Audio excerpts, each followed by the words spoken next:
Lagay namin na may gata yan. Pinaksure ko muna yan, mga kalalabs. Yan.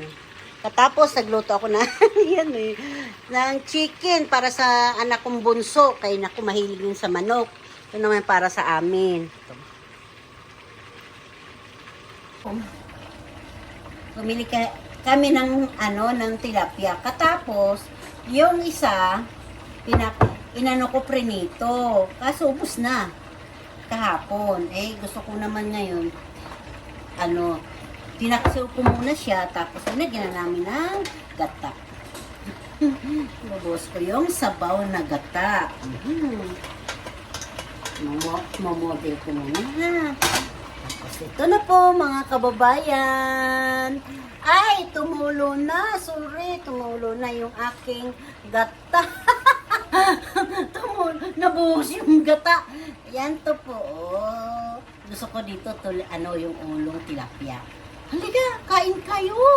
Mga kababayan, mga kasimple, mga nanay, mga kababayan. Brown rice. Nagluto ako dito sa maliit ng kardero. Ang cute, diba, mga kababayan? Brown rice yun na yung kanin. Simpleng buhayo is kakain po tayo ng mukbang. Urong natin to. Kumusta? Kumain na ba kayo? Kaya ako'y kakain nito.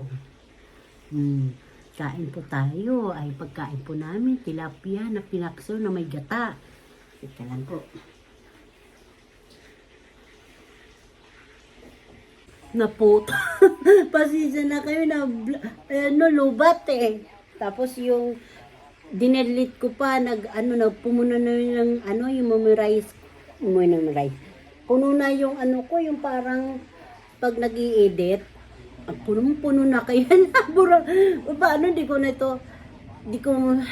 ko na po ito tatapusin. Baka mamaya maano na naman. Kasi wala pa man dito yung anak ko, siya nag-aayos yung bunso ko.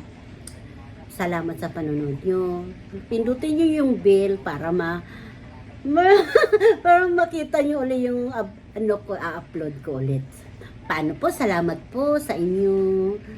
Ingat po kayo lahat, mga lalabs, mga kaibigan, mga kababayan. Ingat po tayo lahat. Salamat po.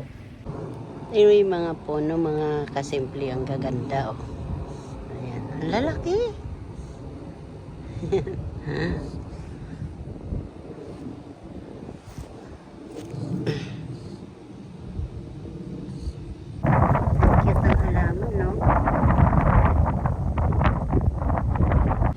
Yung puno, oh.